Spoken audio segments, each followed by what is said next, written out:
नमस्कार, मैं प्रमोद सोनी और आप देख रहे हैं national update news. Jhapa panchayat मुखिया प्रत्याशी मखून साहू ने प्रेस वार्ता कर कहा, पंचायत का हुआ है चहुमुखी विकास, आगे भी रेडिकल चेंजिंग होगी, पूरी तरह से बदलाव होगा और झापा एक आदर्श पंचायत बनेगा। चुनाव का आगाज हो चुका है। सभी प्रत्याशी अपने अपने क्षेत्र का भ्रमण भी कर रहे हैं और लगातार इस तरह की सुगबुगाहट तेज हो गई है।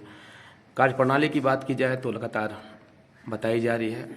जहां तक आज पीसी आपने किया है, पूर्व में लंबे अवधि तक आपने पंचायत की सेवा किए हैं और आगे की भी कुछ जो प्लानिंग होगी, जो डेवलपमेंट की बात की जाए, एजेंडा की बात की जाए विकास की, तो उसको किस तरह से आप देखते हैं? पहले आप किस तरह से किए हैं, आगे की क्या रणनीति होगी?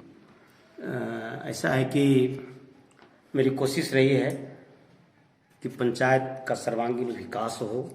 पंचायत में जितने भी विभाग हैं, सभी विभाग सक्रिय रूप से कार्य करें, चाहे वो विद्यालय हो, चाहे वो स्वास्थ्य विभाग हो, चाहे वो पीएचडी का विभाग हो, चाहे कृषक मित्र हो, सारे लोग।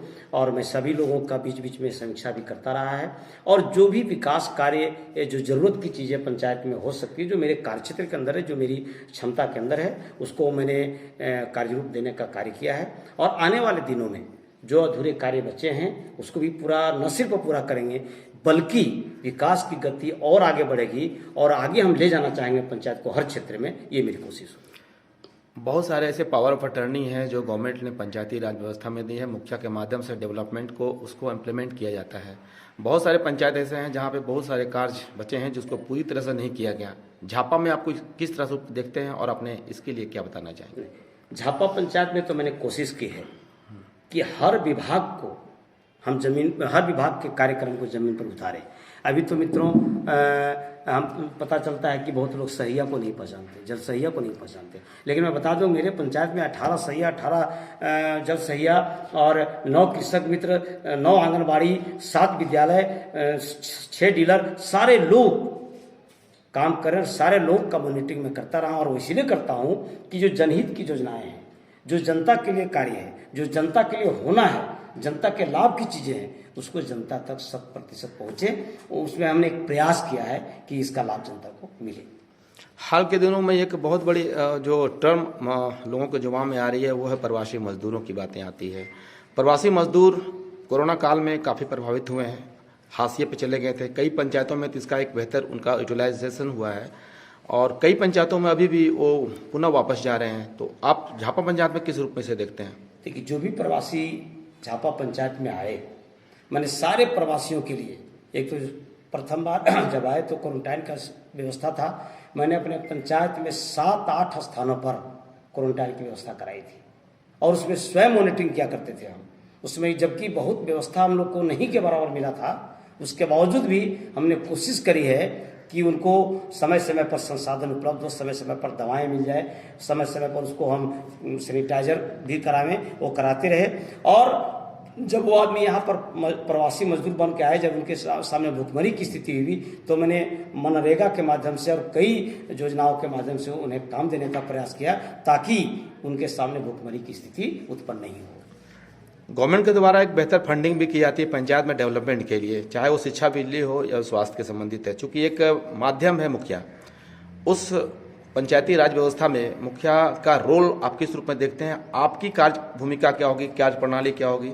अगर आपको मौका मिलता, पब्लिक अगर आपको पुनः मौका देती है मुखिया के रूप में, पिछले बार आप लगातार जनप्रतिनिधि, जो मुखिया प्रतिनिधि के रूप में काम किया है, आपने लंबी अवधि अनुभव रहा है, तो इस तरह का मौका मिलने के बाद जो बातें आ रही हैं कि वो डेवलपमेंट की, शिक्षा, बिजली और सुधार की, उसके लिए पहल आप क्या करेंगे? देखिए, एक तो पिछले 10 वर्षों से अपनी पत्नी के साथ में मिलकर कार्य किया, तो कार्य करने का अच्छा अनुभव हमें हासिल हुआ है और उस अनुभव का लाभ इस बार पंचायत को मिलेगा।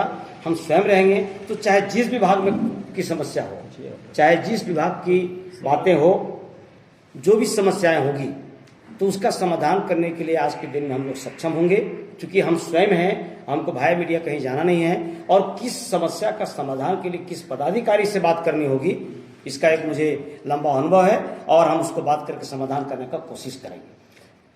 लोगों के समर्थन की बात की जाए तो अभी तक अपने क्षेत्र भ्रमण भी किया है, क्या रिस्पांस है और किस तरह आप इसे देखते हैं? मित्रों, जो अभी तक मैंने क्षेत्र भ्रमण किया है नोटिफिकेशन के बाद, वैसे तो मैं लगातार क्षेत्र में रहा हूँ, पंचायत की तमाम जनता इस बात को कहने को तैयार है कि मुखिया जी को अगर 12 बजे रात भी याद करिए तो मुखिया जी अपने यहाँ हाजिर होते हैं, पाए जाते हैं। ये कोई नहीं कर सकता है कि मुखिया जी को बुलाया गया, मुखिया जी नहीं आए, ऐसा पूरे पंचायत में वातावरण है। और जब आज मैं पंचायत में घूम रहा हूँ और ये लोगों को पता हो गया कि इस बार मुकुंद जी स्वयं उम्मीदवार हैं, तो पूरे पंचायत में काफ़ी हर्ष का माहौल है और काफ़ी रिस्पॉन्स है। अंतिम सवाल मेरा रहेगा, औरों से आप डिफरेंट साबित होंगे, जनता आपको वोट क्यों देगी, इसके बारे में बताइए। देखिए, वोट इसलिए देगी क्योंकि मेरी कोशिश है कि विकास कार्य बाधित नहीं हो और मैं लड़ाई लड़ता रहूँगा। जो विकास रोधक लोग हैं उसके खिलाफ लड़ता रहूँगा, समाज विरोधी लोग हैं उनके खिलाफ लड़ता रहूँगा, और जो जनता का वास्तविक हक है, हक उनको मिले, उनका अपना अधिकार मिले, पंचायत में अमन चैन रहे, पंचायत के सारे लोग शांतिपूर्वक जिए और अपना जो उनका काम है वो शांतिपूर्वक एकदम बिल्कुल निर्भीक रूप से कार्य करें, ये मैं करता रहूँगा। और ये इसीलिए वहाँ की जनता मुझे चाहती है।